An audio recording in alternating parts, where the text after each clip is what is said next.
So yeah, I was in Los Alamos for the summer, which is in New Mexico. If you take a look over here, this is actually the main administration building, which we all dub the Emerald Palace, if you get that reference. So yeah, that's where the director lived most of his life. Had a lot to do. All right, so moving on. What am I going to talk to you guys about? I'm going to start with what SULI is. And I'll just go into that. I know Paul talked about it last time, but for those of you who weren't able to make it then, I'll go very briefly through what that is. And I'll talk about first impressions of New Mexico, how it felt when I got there. Whoa. What just happened? All right, and then I'll go into a little bit of the history of the lab. And the reason I'm taking you guys into that is the fact that when I got there, they kind of took us through an introductory thing of, you know, what's the lab about and why are you here, things like that. And a big part of that was telling us about the history of the lab. It's very rich in its history, and they're very proud of it. And they'll talk about boot camp, and I'll get into that a bit later. It's kind of a pun. And then talk about my research itself. So after boot camp, we went into research. And then finally, I'll talk about results and a few lessons I learned along the way. All right, so Summer Undergraduate Laboratory Internship, or SULI. So what is SULI? SULI is the ability to sign up to this thing, and based on criteria, they can place you in one of the Department of Energy labs. So suffice to say, it's hosted mainly by the Department of Energy. There's about 12 labs around the United States. Some of them of which are also funded by the National Nuclear Security Administration, or the NNSA. And that's where I was actually funded through. And they deal with basically defense mostly. They have weapons labs. So I was in a weapons lab. It's kind of scary sometimes because I know that they deal with a lot of nuclear materials. And in fact, some people walk around with little dosimeters on them to make sure they don't get overly irradiated. And the travel. They pay for your travel. It's fantastic. You're a college kid, right? You can't go places that far away. So they pay for it. They pay for you to get there. They pay for you to go back. And the experience. The experience in and of itself is absolutely invaluable. You learn so many things there, and it's not just about the research. It's about learning to work with people. A big part of mine is I was working with a team. I was working in a team of 3, and you got to work with them as well as your instructors. We had instructors, per se, that kind of helped guide us along with what we were doing, as well as some mentors that helped us with our research. So there was a lot of teamwork involved, so you learn a lot of that. And you learn how to be organized, and you learn how to work with your coworkers in order to get things done on time. A lot of this is very task-heavy, so you have to split up the tasks to get it to work well. So, I mean, the experience is great, but it's not all about the research. And the pay, of course, I'm sure a lot of students are interested in, is about $500 a week, and they give you a housing stipend if they don't provide housing for you. So you get to live for free, more or less, and you have a little bit of extra to have fun with. And it's not as scary as it sounds. I know a lot of people, when it comes to internships like this, it's a big national lab. How could I ever live up to the expectations of these scientists that go there? And you go to the website and you see pictures like this, and you're like, what is that? I have no idea what that is. Or what is that? That is crazy looking. But it turns out it's really not that scary. When you get there, there's a lot of training involved, and they do teach you how to work with these things. So if anything, that's one thing I would like for you guys to take away from this.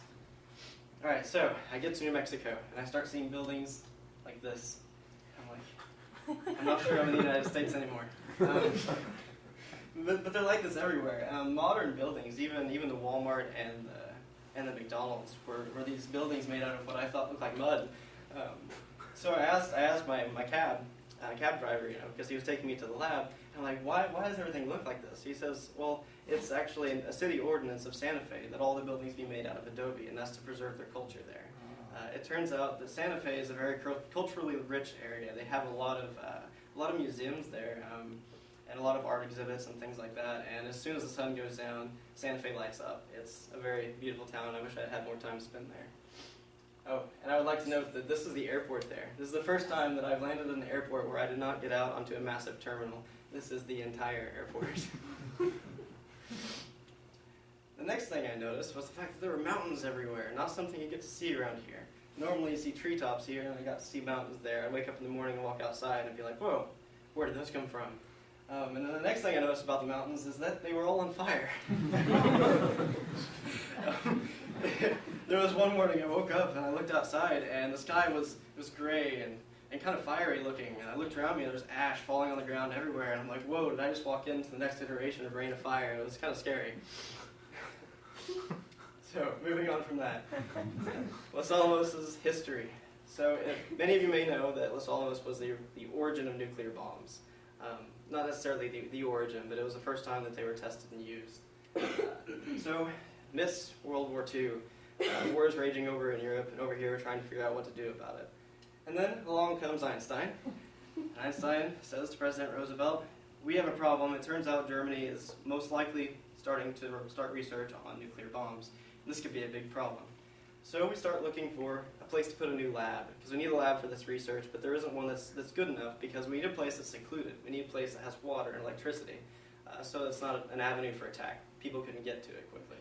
So they happened upon this boys' ranch that the soon-to-be lab director found.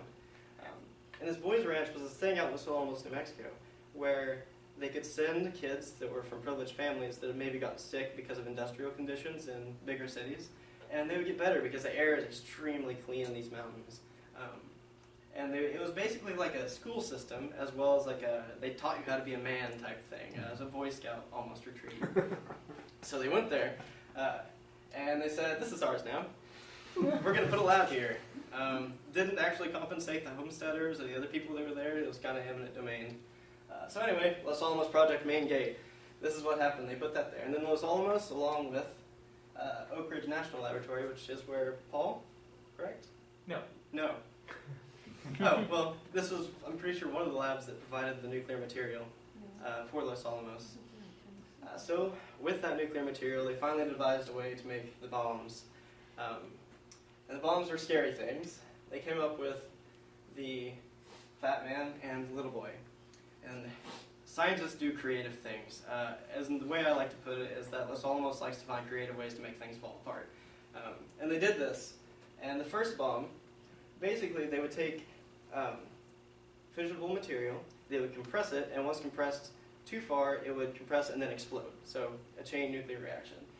With the first bomb, they surrounded the entire thing in explosives and set them off. They compressed it, it exploded.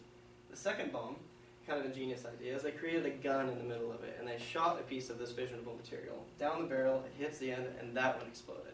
So we have these two bombs, we drop them, everything explodes. Soon after this, the war is over. Now what do we do with this lab that we just spent millions of dollars on? Because at this point, it almost has no purpose. We have the research. So they came up with a new task for it, which is stockpile stewardship. So what is stockpile stewardship? That's basically the idea that we need to go around and we need to take into account all of America's nuclear arsenal and make sure that it will explode when we want it to and that it doesn't explode when we don't want it to. So a lot of testing to make sure that things work. Well, there's a problem with that because we have these, but due to many government sanctions and environmental issues, we can't blow them up anymore. That's a bad idea. So what do? Well, simulations. That's where the computer scientist comes into play. Is that we have to simulate these things because we can't use them. And this requires massive supercomputers in order to do, because to properly simulate a huge physics simulation, it may take months to do. So we end up producing these simulations we can go inside and look at, which this is actually a really cool thing. This is a 3D room in which you can put on 3D goggles and walk in with this little stick so it can tell where you are. And you can actually duck under and look inside the simulations. It was a really neat thing that they devised to actually look at the simulations that they had produced with these supercomputers. One of them being CILO, I think is how you pronounce it. This thing uses 9 megawatts of power. That is equivalent to the town of Los Alamos itself, this single computer. And I actually got to stand right beside it, and it was kind of a unique experience because I knew I was standing next to something that was computing top secret information. So yeah, that was just a really cool thing I encountered while I was there. Oh, wrong direction. Give me a moment. I apologize. Surprise. Am I hitting something extra?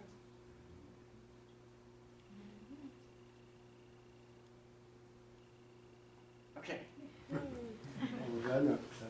So we have these supercomputers. How do we use them? So we get there, and this is the part where you guys shouldn't be scared about these internships. A lot of them have training programs like the Linux boot camp. Get it? We're booting Linux. It's boot camp. Anyway, so introduction. We were fueled by coffee. Woke up in the morning, we would go into this, and they would tell us about all the different things Linux had to offer, all of its services, and they taught us how to use these and how to administer them. And then our next task was to build up the racks. So we were actually physically in the basement of this place. And we're building up these computing racks and putting them all together. I think at the end we had like a 6-node computing cluster, which means basically 6 different computers which were able to work together to perform a task. And next up, we installed Linux, and we went over the different services. So a big part of boot camp was learning these services. We actually learned how to manually configure things like DHCP, NAT, NFS, and different services like that. And then finally we learned how to use Werewolf, which is it's a package in and of itself which is able to take like a 6-computer cluster and automatically configure all of these so that you can perform a task all at once. So you have one processor, one physics simulation, and they can all work together in unison to do this simulation. So next we finally booted the working cluster, and this was a hurrah boot camp. We have a cluster going. What do we do with it? Well, first we test its capabilities, warm up the server room a little bit, and see what it can do. A big part of this was benchmarking to see how well it could perform. And then we started our research.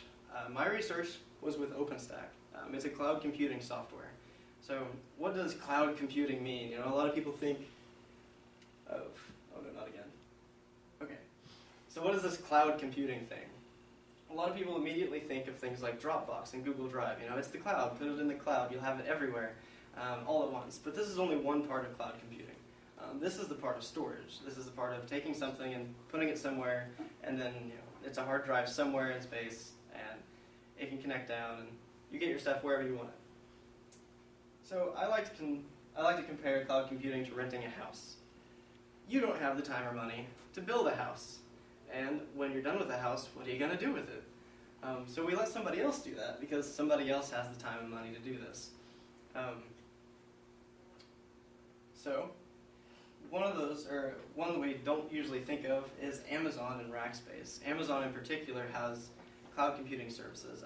One of them makes supercomputing services, which is interesting because it basically means that you can go there and you say, hey, I would like to rent a computer, a supercomputer, and I would like to specify all the components in it, and I would like to use it like a regular computer, and you can do this over the internet. So if you don't have the capabilities to do this massive parallel programming processing thing, you can send it to somebody else to do it. So what they do is they create a virtual machine. A virtual machine is this packaged up machine that looks like a computer, but it may not necessarily have the same type of hardware that you want. So start off with a person, and they want a virtual machine. And say they want Windows, and they specify I want this much hard drive space, I would like to have a Core i7 processor, and I'd like to have a certain amount of RAM inside of it. So Rackspace or someone equivalent says, all right, well, you can have that, and we'll package it up in this virtual machine instance. And what we do is we emulate hardware. So what that means is that, say that they wanted that Core i7, but Rackspace doesn't have a Core i7. So they use software in order to emulate that as a virtual processor, more or less. And then we give it to the user, and they're happy-go-lucky, and they're able to do their computational processes. All right, so what were my goals in evaluating this thing called OpenStack? So what we wanted to do is we wanted to benchmark it. What I mean by that is that we take our cluster that we had before, and we benchmarked it. So we knew what it could do. We knew its capabilities. And then we were going to virtualize that entire cluster and test it versus that to see how much overhead there may have been with OpenStack. So how much does it take away from your computational ability to emulate something like a Core i7 processor? And our next task was to test high availability, which basically means if you have a virtual machine and the user wants to use it all the time, what happens if, say, you need to switch out one of the server racks or move something? We need to make sure that it's still going to run for the user. And finally, we need to test failure. So if something in the server rack fails, then what happens? We don't want it to go down for the user, so we need to make sure that it's able to recuperate from a failure. Oh, okay. So this is the overarching OpenStack structure. So we start with the dashboard up top. The dashboard is basically the user interface. This is where they say, hey, I want this type of processor. I want this type of operating system. And down here we have identity. That is there to basically authenticate to make sure that the user can do what the user is supposed to do. It's not like anybody can get in there and start with a supercomputer.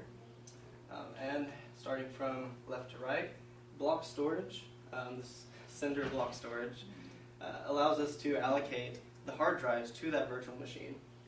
Nova, or the compute sector, allows us to allocate the processors to the hard drive or to the virtual machine. Network or quantum allows us to take different virtual machines and allow them to communicate, just like you would think a normal internet network would do. And then we have image or glance is just an API that connects into it that allows us to bring in the virtual machine images. And what a virtual machine image is it's basically just a copy of an operating system, whether it be Windows or Linux or something like that. It allows us to use that image to boot up a virtual machine based upon that operating system. And then we have the object storage of Swift, which allows the user to store any other type of thing that they would want to store that they don't want to store on the operating system itself, so they can put it wherever they'd like. Alright, so let's talk about each, not all of them, but some of the main components. Swift object storage, which I was just discussing, may be something that we want to store an image in. So in this case, the images would be the green ones there. So those are the objects that we're actually storing.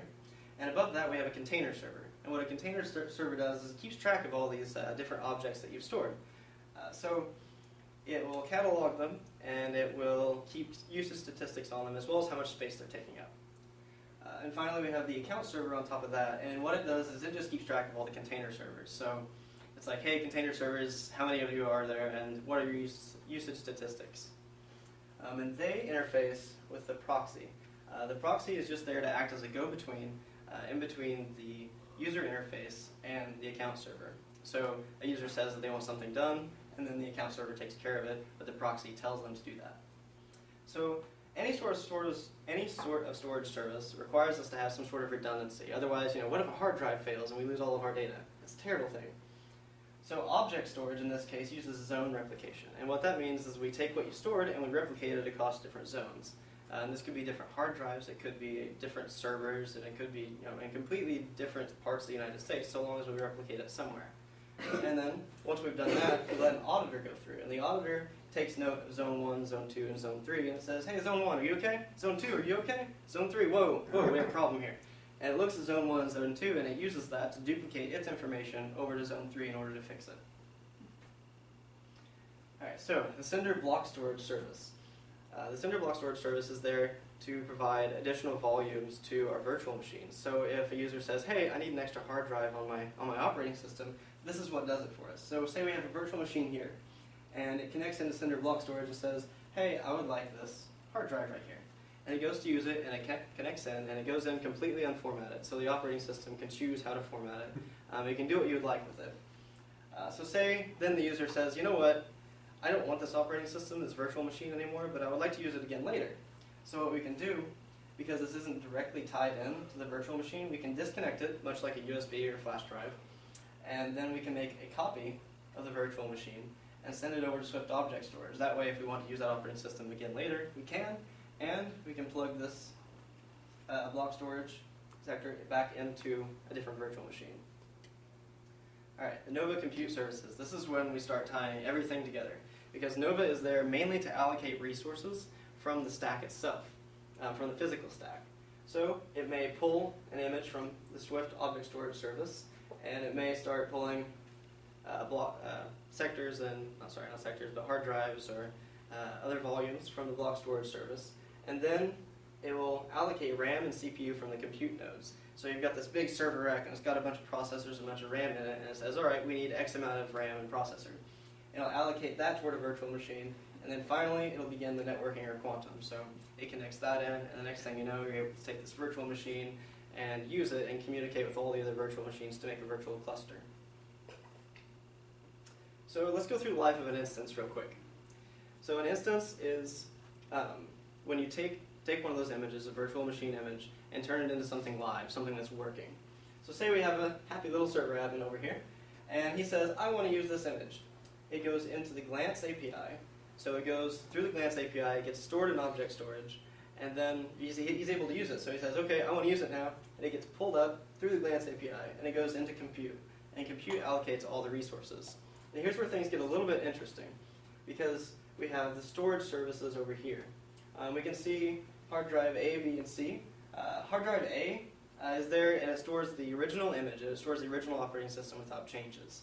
B stores the operating system with changes. So say the user went in there and they changed some configuration files. So that's where that would be stored. And one thing to note about this is if they decide to kill the virtual machine, if they don't want it anymore, then A and B actually go away because this is considered ephemeral storage. So if they decide to get rid of it and they didn't make a copy of it, then it's gone forever. However, with the Cinder block storage service, any hard drives that they had there, anything that they stored within those volumes, will stay there. Alright, so what was the results of our research? Well, we found out that installation of OpenStack was next to impossible for many different reasons. So we went through and we got identity working, we got the object storage working, we got image working, or glance, we got the compute service working, and the block storage service working, and finally we got the dashboard working so we could get all this together, and the networking didn't work. So we could make these things, but they couldn't communicate. So we weren't actually able to accomplish that goal, which unfortunately means we weren't able to compare the benchmarks. We couldn't compare a virtual cluster versus a real cluster. And we couldn't do failure testing, so that was an issue. And we could not get the product installed. Wait a second, Brian, why'd you put a smiley face up there? That's because we still accomplished our goal, because our overarching goal was to evaluate the software called OpenStack to see whether or not it was useful for the lab. Because they, in this case, maybe they wanted to use the service to virtualize, some of their supercomputing clusters so that the people wouldn't have to program to specific hardware specifications. They could do whatever they wanted. Well, we found out that this probably isn't worth it. It took 5 or 6 weeks for us to get as far as we did, and even a team of 3 could not get this thing installed. So this brings me to lessons learned. Negative results are still results. We were told this many, many times as the time came, and we were told that you guys should probably start working on your presentation instead of trying to get this thing to work. Yeah, negative results are still results, and that's true. Even if you fail, sometimes it's a good thing, because we still accomplished our goal of evaluating this thing. Documentation is key. I still have a very large list of about 75 plus documents that we produced. And even that is useful to the lab itself, because they can go back and look at these at a later date and say, hey, well, they didn't get it to work, but maybe using this information we can kind of proxy our way in and get something done faster, get it to work again, after a little bit of time, after this thing has been, after it's matured a little bit. And one thing I'd like to note about OpenStack, it's actually completely composed of open source things, so each different service is open source, basically meaning that some other independent developer has probably developed these on their own, which means all of the code was completely different. Many of them were written in different languages. Organization and tasks. One of the best things that I learned there is how to organize myself, I think. Because within a team structure, you have to stay organized. Services like Trello and just writing down the things that you need to do and spreading out your tasks among your group mates. Very important thing. And finally, you don't have to be a scientist to do or support scientific work. We were there. I'm just a student like you guys, and we did useful things. And it's definitely encouragement to know that, because it means that you can go in there and you can get an internship like this and not be afraid of failing, because it's definitely possible to do it. So, are there any questions on what went over? What on earth made anybody think that this would be, what was the benchmark going to compare? Since if you have a machine sitting there in front of you, it's got to work better than some distributed machine being, so how was it going to be benchmarked anyway? There were several different software packages that we were using, such as, I can't remember all of them. One of them, though, however, was LinPack, and it tested parallel computing. So we would give it to the normal cluster, and we let it compute and see how many flops it produced, which is just a measurement of how fast the cluster can compute something. So we weren't necessarily trying to prove that a virtual machine is better than a normal machine. We wanted to see what the overhead was, because the trade-off is that you have the dynamic ability to change what kind of hardware that you're actually using with virtual machines. Does that answer your question in a way? Right. I just wondered what kind of comparison would be positive for the poor little virtual machine, because it starts off at a distinct disadvantage. Yeah. Honestly, I'm not sure what would be positive for it. Percentage of the total or something? how close it could get to a real machine? Oh yeah, like that's that? definitely would be how close it could get to performing as a real machine when it was just a virtual machine. And I think the real measure of that is kind of up to other people. You know, what is the trade-off between having something that's dynamic and having something that just goes fast? Or having something at all. I mean, Yeah. you can have a virtual machine, but you can't have a real one. Yeah. I guess another thing to measure against that would also be, so when you bring in new hardware, everybody has to change their programs if they're low-level programs. So it's also a measure of cost. You know, how much does it cost to have all of these people basically reprogram their previous programs just to work with this new hardware, versus just having us dynamically allocate something to it.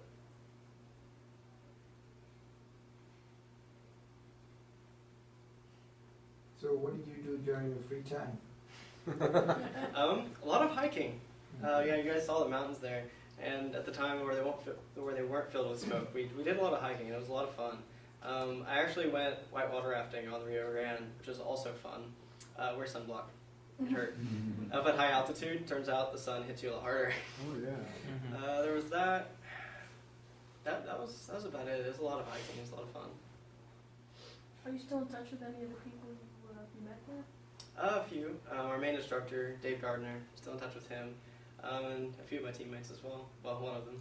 The other one hasn't really talked. Yes. What were some of the other colleges that were different places around the country that you came They were from everywhere. We had 2 that were from Georgia Tech. There were several that were from the New Mexico College, which is down in Albuquerque, I believe. But yeah, it was spread out everywhere. Michigan, Georgia, just about from everywhere. They seem to favor Georgia Tech though, or Michigan Tech. I apologize, Michigan Tech, because they did have several people consistently that would come from there. Anybody else from the small college? You know, I don't think so. Not really. Any other questions? Yeah. Jake? You went whitewater rafting, did you fall in? No, I didn't. But we did jump in a couple times, and that was fun. That is, he meant to be in I meant to do that. Okay, thank you. Thank you.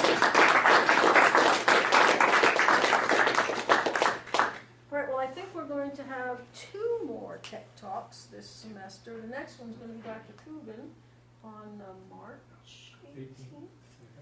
1 month from today, probably up here again since the projector is much better than in the other room, and it makes Matt happy.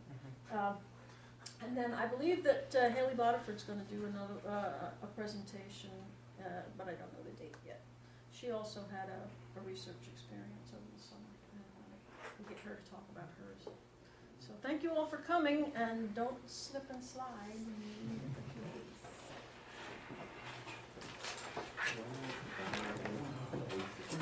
Good job, Bryan. I wish I knew it now, actually. I haven't kept up with this. It's hard to keep up with it. It moves very fast.